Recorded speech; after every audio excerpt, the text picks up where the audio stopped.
everybody, it's Professor Lynn Manzik, and today we are going to talk about archetypes, how brands became ideology machines. Let's stop pretending branding is neutral. Every brand has a personality, even the ones that say, we don't do branding. That's still branding. That's the sage, pretending to be above it all. The Jung part, yes, that Jung.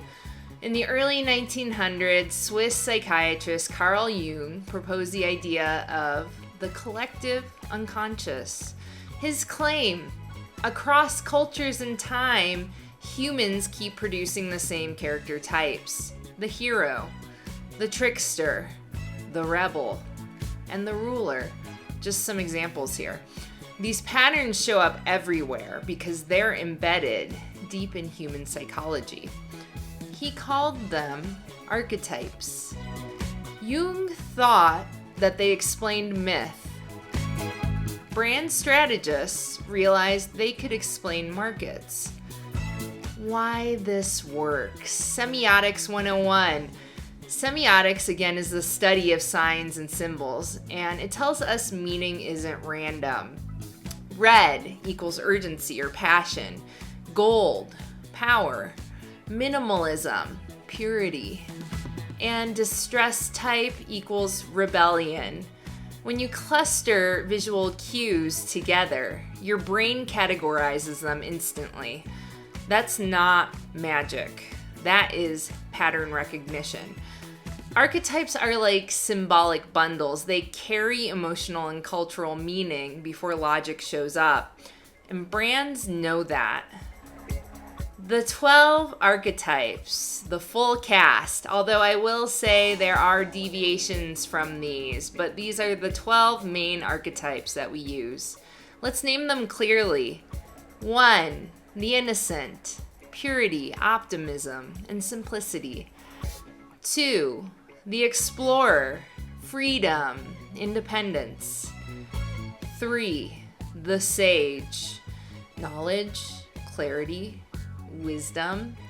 4, the hero, achievement, mastery, winning. 5, the outlaw, the rebel, disruption, anti-authority. 6, the magician, transformation, innovation. 7, the every person, belonging, relatability. 8, the lover, intimacy, and sensuality. 9, the jester, humor, and irreverence. 10, the caregiver, protection, and warmth.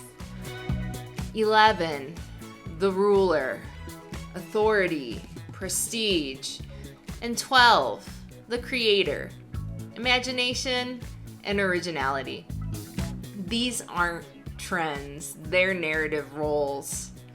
Here's where it gets spicy.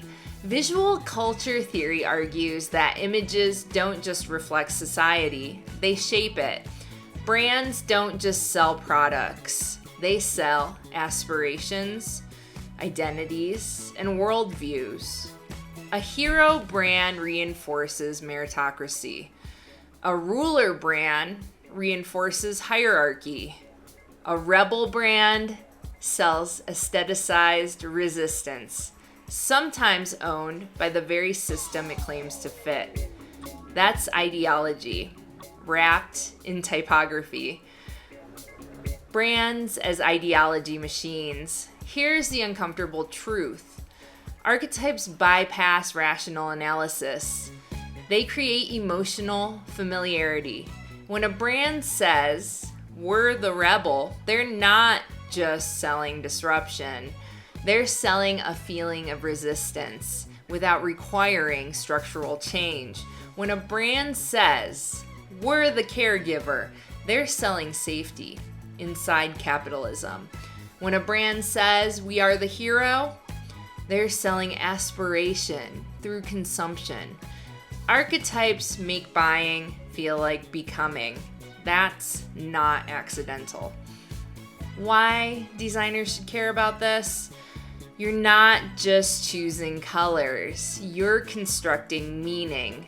You're aligning signifiers, the visual elements, signified with the cultural meaning, narrative role, the archetype, audience psychology.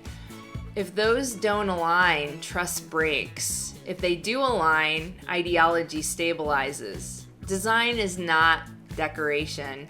It is symbolic engineering. The biggest mistake, brands don't fail because they choose the wrong archetype. They fail because they choose 5. You cannot be the rebel, the luxury sage, the relatable every person, and the ruler. That's not complexity. That's narrative collapse. Jung mapped recurring human story structures. Semiotics explains how symbols carry meaning. Visual cultural theory explains how images shape belief. Branding sits at the intersection of all 3. People don't fall in love with archetypes. People fall in love with coherence. And coherence is power.